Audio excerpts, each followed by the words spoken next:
Hi, I'm Nick Hauptman. I edit the Terra Research magazine here at Oregon State University.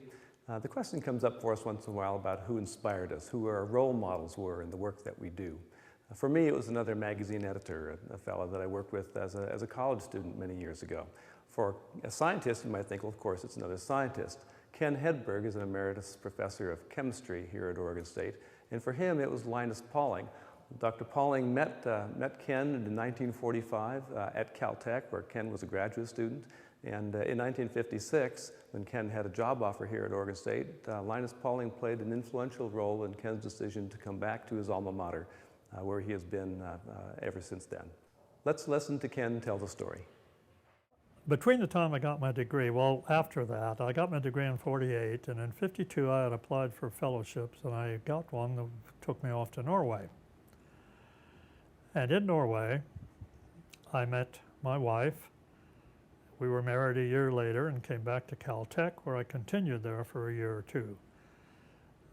Close to the end of the second year, our son was born, and there was so smoggy in California that she, as a Norwegian woman growing up in absolutely crystal clean air, she said, "We can't stay here." And then I was stopped in the hall by a professor, a colleague, who said, "Ken," he says, "do you know that I've got a letter from a former associate of mine who is professor at Oregon State, and they have an opening there. Would you be interested in applying for that?"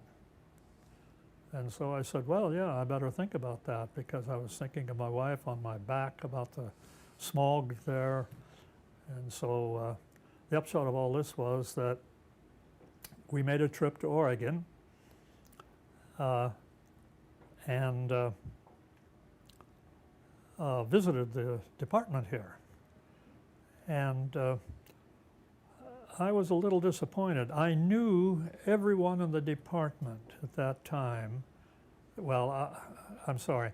I meant to say that I knew most of the staff. They were still working here. There were a few new ones. And I went around and talked to them and went back to Caltech, and then I was offered a job here.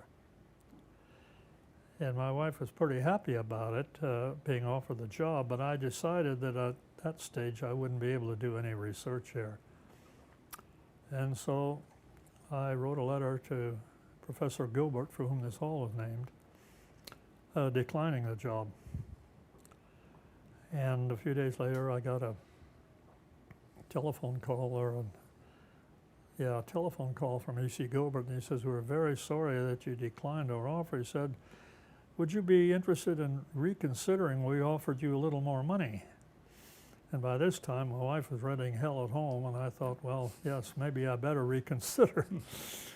So the bottom line there was I did reconsider, and in the process of doing that, I went up to see, by arrangement, to see Linus Pauling, and we sat on his veranda, and I talked about my concerns of coming to Oregon State. And of course, as everybody knows, he was an Oregon State alumnus.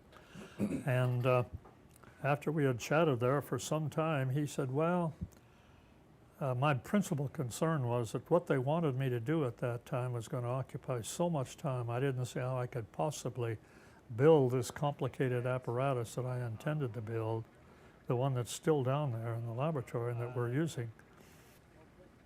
And so I expressed my reservations to Pauling, and he said, "Oh, well," he says, 15, 20 contact hours a week, that's nothing, because when I was there, I had 40 hours contact a week. That's the term that he was appointed to teach undergraduate home ec students elementary chemistry, in the course of which he met his future wife, Eva Helen. After Ken came to OSU, he and Linus Pauling remained good friends, and they met during Pauling's occasional trips back to Corvallis. Ken was instrumental in the transfer of the Pauling papers to OSU in 1986.